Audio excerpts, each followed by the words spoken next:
These timeless machines are more than just modes of transportation. They are moving pieces of art, symbols of innovation, and milestones in the evolution of automotive design. Join me for 15 of the most remarkable vintage cars. Starting with number 15, the 1962 Ferrari 250 GTE Police Car.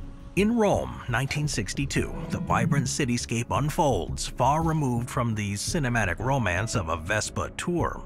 Amidst the traffic clamor, cooking aromas, and bustling markets, that seemingly sweet life, but beneath the surface, a world of vice, violence, and theft thrives. Italy's economic boom in the late 1950s emboldens criminals, leading to daring armored car heists and brazen bank robberies. Italian National Police Chief Angelo Vicari desperately tried to combat this surge. He turns to Brigadier Armando Spatafora of the Mobile Squad.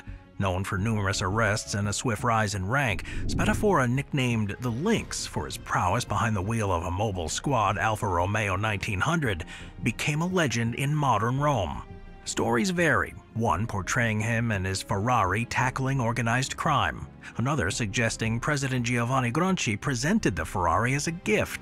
Enzo Ferrari, responding to official requests, provide two 250 GTEs to the police. Despite one crashing, the surviving Ferrari, with its Colombo V12 engine producing 237 horsepower, proves capable of chasing down the criminals. Spatafora, selected from the Mobile Squad's best officers, showcases his driving skills during a testing at Maranello. Despite Enzo offering him a spot on the racing team, Spatafora chooses to remain a crime fighter.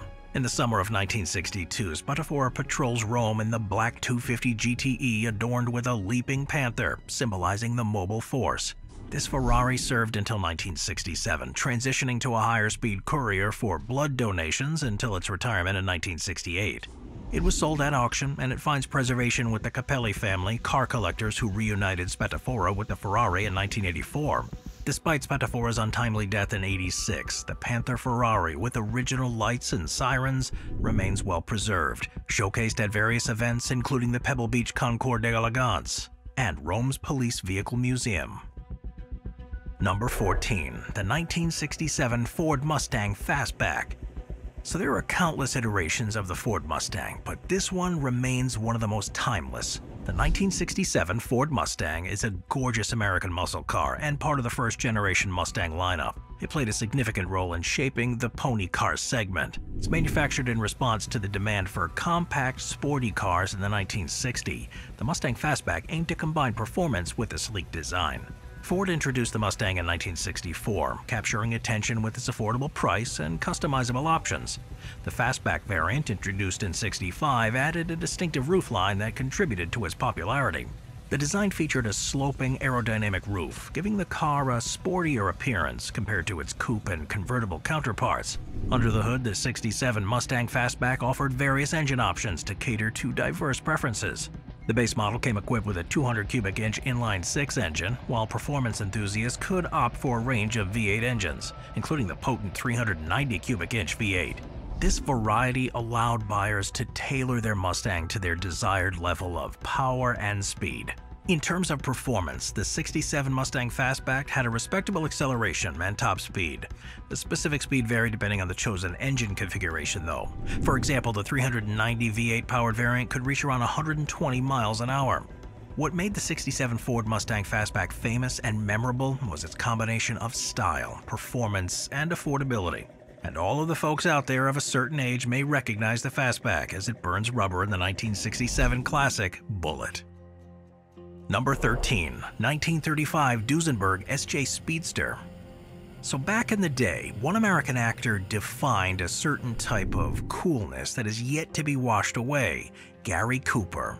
And his wheels of choice? Well, the 1935 Duesenberg SJ Speedster. This was introduced for better or worse during the Great Depression, marked by a significant but challenging period in automotive history. The debut of this luxury car by Duesenberg, an American luxury automobile manufacturer, coincided with the aftermath of the 1929 stock market crash. Duesenberg became known for its high-end and high-performance-oriented vehicles, especially while choosing to face the economic downturn head-on by launching the SJ Speedster. The car featured an Art Deco-inspired design that combined elegance with aerodynamics. The sleek body and stylish detailing contributed to that appearance, making it notable even amidst economic hardship. Under the hood, the SJ Speedster had a supercharged 6.8-liter straight-8 engine. This engine, combined with the lightweight design of the car, enabled impressive speeds for its time. The SJ Speedster could reach top speeds of around 140 miles an hour, setting a benchmark in performance during the 1930s. Despite its technical achievements, the Duesenberg SJ Speedster did face challenges in the market due to economic conditions of the era. The Great Depression impacted consumer spending on luxury items, affecting the reception of high-priced cars like this one. The exclusivity of the model, however, garnered attention from notable individuals like the aforementioned Gary Cooper. The car became so popular amongst the wealthiest of the day that even Al Capone drove one. Number 12. The 1963 Porsche 356. The Porsche 356, a pivotal model in Porsche's history, marked the evolution of the iconic 356 series. Debuting as the successor to the original 356, this model played a critical role in solidifying Porsche's reputation for producing high-performance sports cars. Now, history-wise, it was part of the ongoing refinement and development of that series, which began in the late 1940s. Porsche aimed to maintain the core elements that define this series while incorporating modern updates to meet evolving automotive standards. The 356 retained that characteristic Porsche aesthetic, featuring a streamlined and aerodynamic silhouette. It reflected the brand's commitment to a functional yet stylish design. Under its rear hood, it housed a flat-4 engine, a hallmark of the 356 series. The engine variations offered different horsepower options, providing buyers with some choices based on their performance preferences. And in terms of performance and responsiveness on the road, its lightweight design and rear engine layout facilitated nimble handling. Depending on the specific model and config, the top speeds range from 90 to 130 miles an hour. Porsche designers opted to construct the air-cooled pushrod overhead valve flat-4 of the 356 using the original engine case designed for the Volkswagen Beetle. This involved incorporating new components such as cylinder heads, camshafts, crankshaft, intake, and exhaust manifolds, along with the use of dual carburetors, resulting in a power output of about 70 horsepower. Number 11. 1963 Corvette Stingray. Oh, I love this one. The 1963 Corvette Stingray emerged from the convergence of two GM projects, the Q Corvette and Bill Mitchell's racing Stingray. The 1957 Q Corvette envisioned a coupe-only model with advanced features like a rear transaxle, independent rear suspension, and inboard four-wheel disc brakes. On the other front, Zora Arkus Duntov explored mid- and rear-engine designs with the Serve 1 concept in 1959, leading to a brief consideration of a rear-engine Corvette. By the fall of 1959, elements from both the Q Corvette and the Stingray Special Racer merged into experimental project XP720. Now, this initiative aimed to enhance passenger accommodation, luggage space, and overall ride handling in comparison to previous Corvettes. As Duntov worked on a new chassis, designers refined the racing Stingray's look for the production model. The Stingray featured a fastback body with distinctive design elements, including a raised wind split running the length of the roof. Quad hidden headlamps, a Corvette first, were mounted in rotating housings, blending seamlessly with the front end when closed. The split backlit, attributed to Bill Mitchell's inspiration from the 57 SC Bugatti Atlantic coupe, became a distinctive feature. The interior adopted a twin-cowl Corvette dash motif with practical enhancements like a roomy glove box and improved heater. Options like power brakes and power steering reflected the market's demand for more civility in sports cars. Notably, the Z06 package, priced at $1,818, introduced special performance equipment, and only 199 Z06 Corvettes were produced in 1963. 6 of them were specifically created for Le Mans racing by Chevrolet. Number 10. The 1966 Lamborghini Mira. In 1966, Lamborghini disrupted the automotive landscape with the Mira, a groundbreaking mid-engine supercar that reshaped the performance car industry.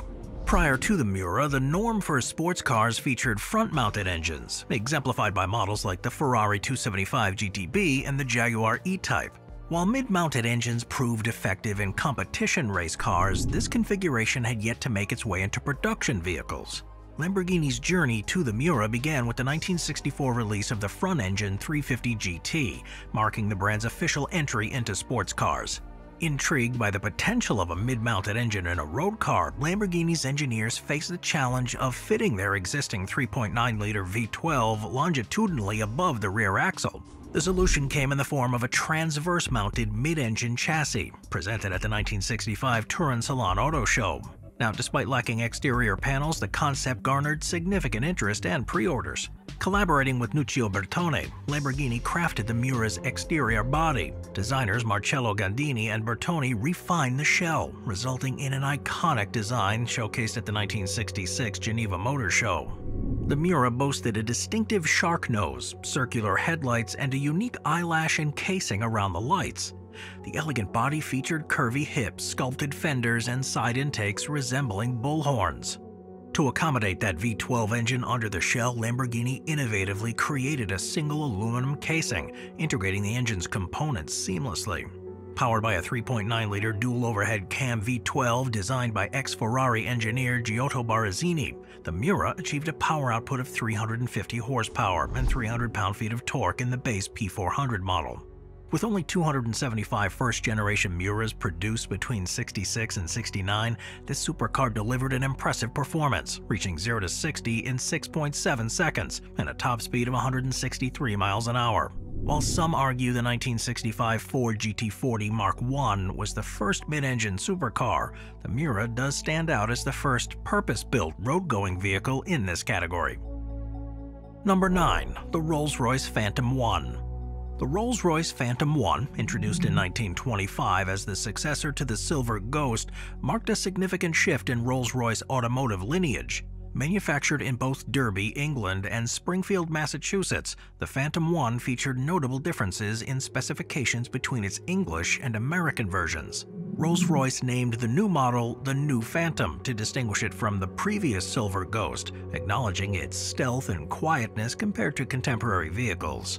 The New Phantom, a 40/50 horsepower model, became iconic, leading to its replacement by the Phantom 2 in 1929. Despite Rolls-Royce's avoidance of the term Phantom 1, enthusiasts and concourse events and owners clubs commonly refer to it as such. The chassis of the New Phantom retained the same frame as the Silver Ghost, utilizing semi-elliptical springs for the front axle and a cantilevered spring for the rear axle.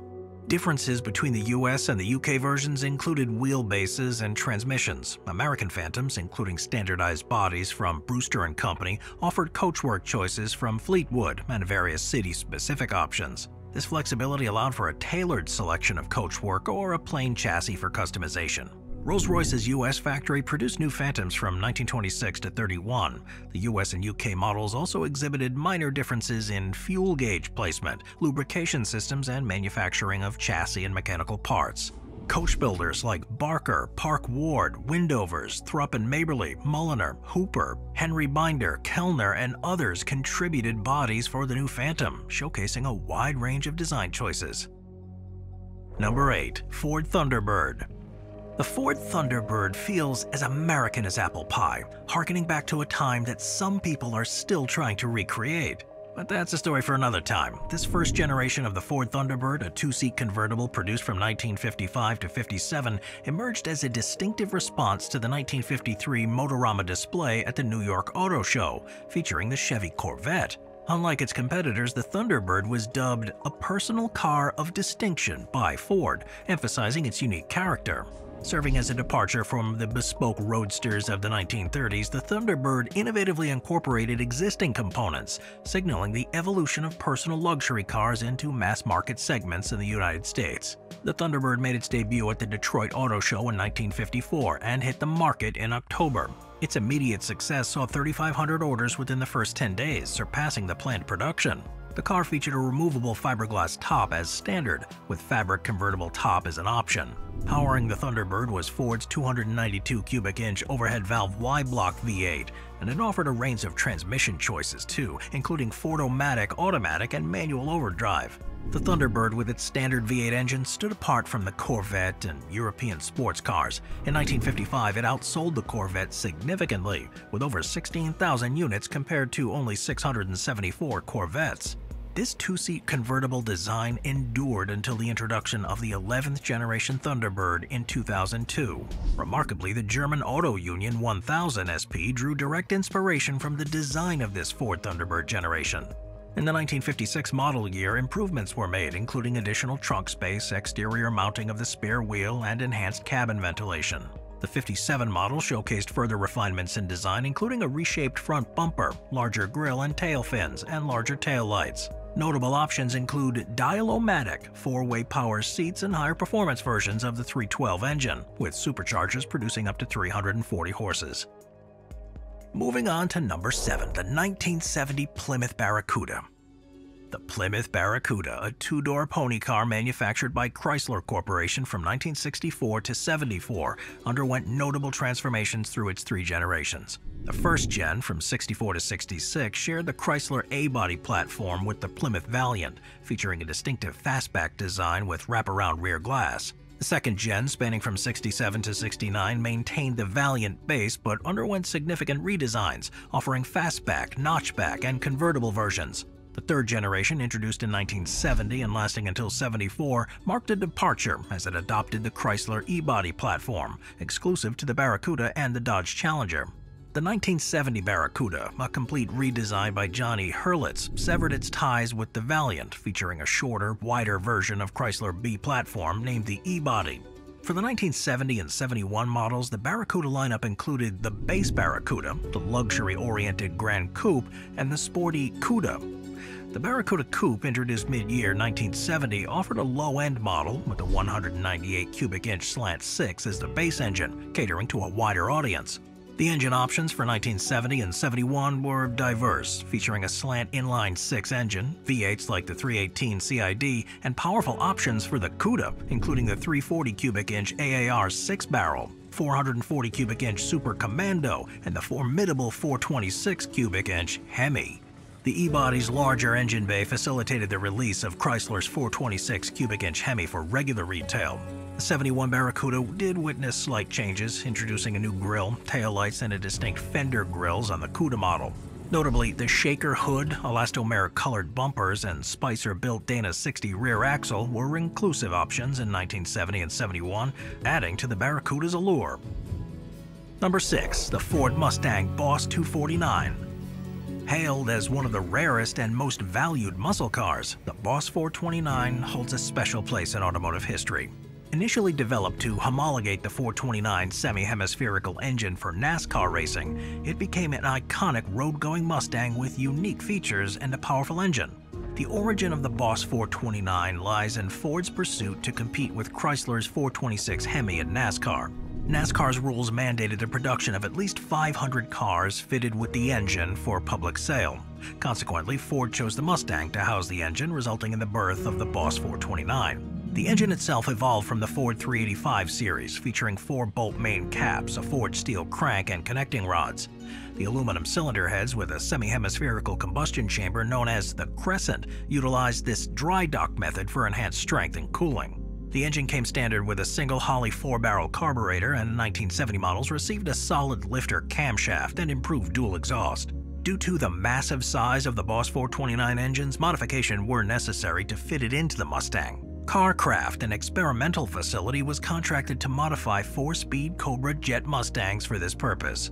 Production involved initial assembly at a Ford plant, followed by shipping to Carcraft for engine installation and further adjustments. To address the car's nose-heavy design, the battery was relocated to the trunk and a rear sway bar was added for better handling.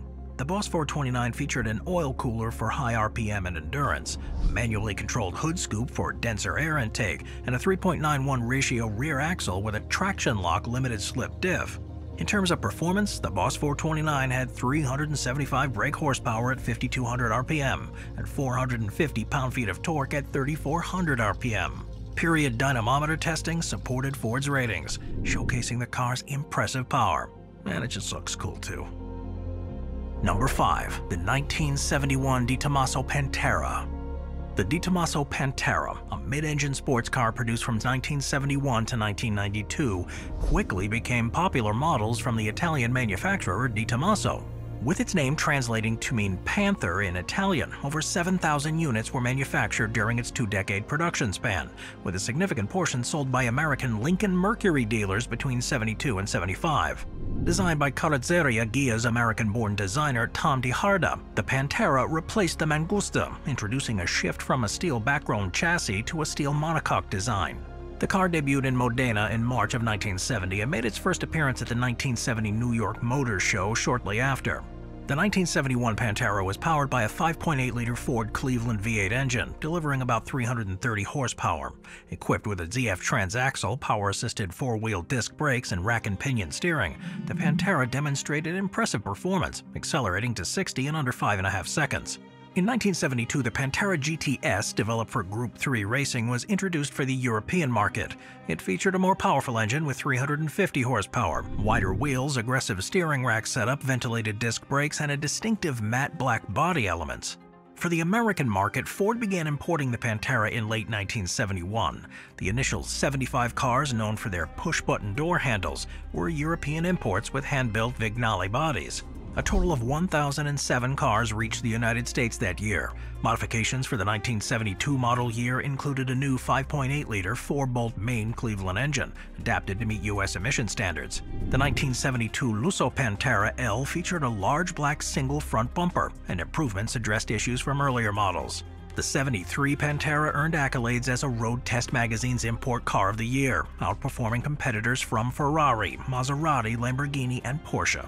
Subsequent mods and updates were made to enhance the Pantera's features and fix previous problems, solidifying its position as an iconic sports car. Number 4. The 1965 Shelby Cobra. Ooh, the Shelby Cobra. This was born out of a collaboration between British AC Cars and American Ford. It became an automotive legend with a lasting impact on the muscle car era of the 1960s and 70s. Conceived in 1962 by Carroll Shelby, the CSX 2000 marked the beginning of this iconic sports car's journey. Shelby combined the AC Ace's body and chassis with Ford's small block V8 engine, creating a potent blend of American power and British design. The CSX 2000, the sole Cobra for the initial 5 months, underwent rigorous testing, enduring breakdowns and many failures. Despite its challenges, the car's resilience solidified that legacy, making it one of the most sought-after vintage sports cars at auction. In 2014, Shelby America celebrated the Cobra's 50th anniversary with a limited edition of 50 original 427 Shelby Cobras, emphasizing the enduring allure of this classic model. Carroll Shelby's vision for a V8-powered two-seater sports car began in 1961, when he approached AC Cars to modify their AC Ace. The modified Ace, known as the AC Ace 3.6 prototype, became the first Shelby Cobra, marking the start of a significant legacy. Shelby's racing background, influenced by European GT racing, shaped the Cobra's trajectory. After a successful racing career, he built the CSX 2000 on a modest budget, showcasing impressive performance with a 4.2-second 0-60 time and a top speed of about 150 miles an hour.